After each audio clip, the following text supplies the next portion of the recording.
બ્રાન્ચે કરી મહત્વપૂર્ણ કાર્યવાહી। સુરત ક્રાઇમ બ્રાન્ચે ઝડપી પાડ્યું દેશમાં ગેરકાયદે હથિયાર લાવવાનું રેકેટ। નાગાલેન્ડથી ગુજરાત હથિયાર લાવવામાં આવતા હતા, પરંતુ હથિયાર સગે વગે થાય તે પહેલા જ હથિયારને જપ્ત કરી લેવામાં આવ્યા। શહેર ક્રાઇમ બ્રાન્ચે 4 લોકોની ધરપકડ કરી છે। તેમની પાસેથી 16 જેટલી વિદેશી રિવોલ્વર પણ કબજે કરવામાં આવી છે। સુરતમાં મોટી માત્રામાં વિદેશી હથિયાર લાવવામાં આવ્યા હતા, જેને ધ્યાનમાં રાખતા ક્રાઇમ બ્રાન્ચ દ્વારા તપાસના ચક્રો ગતિમાન કરવામાં આવ્યા છે।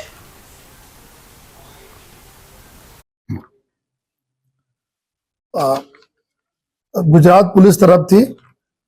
અલગ અલગ રાજ્યોમાંથી ફેક લાયસન્સના આધારે જો નોન પ્રોહિબિટેડ બોર વેપન્સ છે એના ખરીદી કરીને યુઝ કરવાના જો એક બાતમીના આધારે જો એટીએસ તરફથી કાર્યવાહી કરવામાં આવી અને આ જ અનુસંધાને જો સુરત સિટી ક્રાઇમ બ્રાન્ચ તરફથી બી એના ઉપર વર્કઆઉટ કરવામાં આવેલા, જેમાં 20 જેટલા વેપન્સ જો જેમાં .32 બોરના પિસ્ટલ છે, રિવોલ્વર છે, ડબલ બેરલ ગન્સ છે જો અને આ પ્રકારના વેપન્સના રિકવરી અહીંયા કરવામાં આવી। ટોટલ કુલ 20 વેપન્સ પકડવામાં આવેલા, જેમાં 93 જેટલા જો કાર્ટિजेस બી અલગ અલગ જો પિસ્ટલ અને રિવોલ્વર એના અને ડબલ બેરલના કાર્ટિजेस બી છે અને ટોટલ અત્યાર સુધી 4 આરોપીઓને પકડવામાં આવેલા છે અને કુલ 16 જેટલા આરોપીઓ અમારા વોન્ટેડ છે, જેને પકડવાની કામગીરી ચાલુ છે। આમાં વિગત એવું છે કે અહીંયા એક ગજાનંદ ગન હાઉસ આવે છે, જ્યાં અતુલ પટેલ એના જો માલિક છે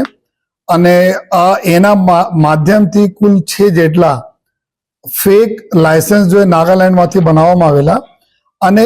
પછી જો કહાનીના મતલબ આ લોકોની પ્રક્રિયા એવી રીતે ચાલુ થાય છે કે નાગાલેન્ડમાંથી ઇસ્યુ થયેલા લાયસન્સ આધારે જો ગજાનંદ ગન હાઉસમાંથી લગભગ 51 જેટલા વેપન્સના જો વેચાણ કરવામાં આવેલા છે। આ અનુસંધાને જો એક વ્યક્તિ છે જેના શેલાભાઈ બોડિયા નામના એક વ્યક્તિ છે, જો અહીંયા કામરેજ પાસે રહેતા હતા અને આ એના માધ્યમથી જ્યારે ગનોના વેચાણ અહીંયા થતા હતા ગજાનંદ ગન હાઉસમાંથી, ત્યારે જો અતુલભાઈ એના કોન્ટેક્ટમાં આવીને એક આસિફ કરીને એક વ્યક્તિ છે જો હરિયાણામાં રહે છે, જો આ બધા આમાં કિંગ પિન અત્યાર સુધી અમારે તપાસમાં નીકળ્યા છે, જો મેન એના મુખ્ય એના કલ્પ્રિટ છે, તો એના કોન્ટેક્ટ કરીને અહીંયા જે લાયસન્સ જો ઈચ્છુક લોકો હતા જો એના કોન્ટેક્ટ કરીને અહીંયાથી એના આધાર પેન બીજા જો ફોટો વગેરે લઈને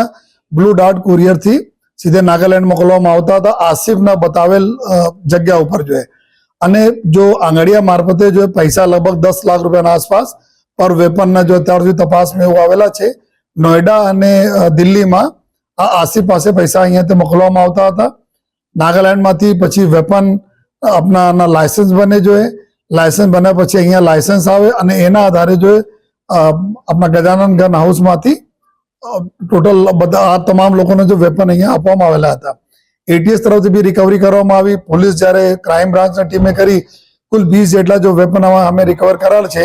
4 આરોપી પકડ્યા છે, 16 જેટલા આરોપીઓને પકડવાના બાકી છે, એની પ્રક્રિયા ચાલુ છે। આ લોકોના એમઓમાં ખાસ વાત એવું હતી કે 6 જેટલા લોકોના જો અતુલ પટેલે બનાવીને મોકલાયા, આ લોકો કોઈ દિવસ નાગાલેન્ડ જોયા પણ નથી, નાગાલેન્ડ ગયા પણ નથી, પરંતુ એના જો નાગાલેન્ડમાં એક એડ્રેસ ઘરના એડ્રેસ બતાવવામાં આવેલા છે અને આ એડ્રેસના આધારે ત્યાં પૂરી પ્રક્રિયા કરીને જો લાયસન્સ એના મેળવવામાં આવેલા છે।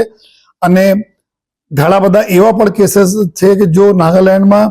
જૂના લોકો પાસે લાયસન્સ હતા, ત્યાંના ઓરિજિનલ લાયસન્સ હતા, જેની મોટી ઉંમર થઈ ગઈ, એમાં રિટેનર તરીકે અમુક લોકોના નામ નાખવામાં આવેલા, જેમાં આ લોકો ખોટા એડ્રેસના ક્રિએટ કરીને રિટેનર તરીકે નામ નાખે અને પછી રિટેનરના આધારે નવા લાયસન્સ કઢાય જોઈએ। अब નવા લાયસન્સ માટે અમારી જો ટીમો ત્યાં નાગાલેન્ડમાં છે, જો અત્યારે ત્યાંના ડિસ્ટ્રિક્ટ એડમિશન સાથે જો સંકલનમાં છે કે ત્યાંથી કેટલા ખરેખર ઇસ્યુ થયેલા છે, અગર ત્યાંથી ઇસ્યુ થયેલા તો નહીં થયેલા હોય તો આ બધા કેવી રીતે આ લોકો ફોર્જરી કરીને ક્યાંથી બનાય અને ક્યાંથી જો અત્યારે જો MHAની સાઇટ છે જો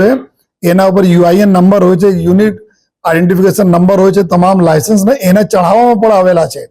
તો કેવી રીતે ખોટી રીતે આ સાઇટ ઉપર ચડાવવામાં આવેલી છે, અંદરનો કોઈ વ્યક્તિ ઇન્વોલ્વ છે કે નહીં, એના માટે પૂરી અમારી ટીમ અત્યારે કામ કરી રહી છે જો લેકિન અત્યારે કુલ 20 જેટલા વેપન, 4 જેટલા આરોપીઓનો ધરપકડ કરવામાં આવી છે। આ એક મોટું સ્કેન્ડલ છે જેમાં આ લોકો જો બીજા રાજ્યોના ખોટા લાયસન્સ બનાવીને અહીંયાથી વેપનના વેચાણ કરીને યુઝ કરતા હતા, લઈને ચાલતા હતા. આ દિશામાં અમારી અલગ અલગ ટીમો બનાવવામાં આવેલી છે. ક્રાઇમ બ્રાન્ચના લગભગ 4 જેટલા પીઆઈના નેતૃત્વની ટીમો છે, જે આગળની દિશામાં બીજા આરોપીઓને શોધવાની, પકડવાની કામગીરી અને નાગાલેન્ડ પોલીસ સાથે સંકલન કરીને તમામ માહિતી લેવાની કામગીરી ચાલુ છે.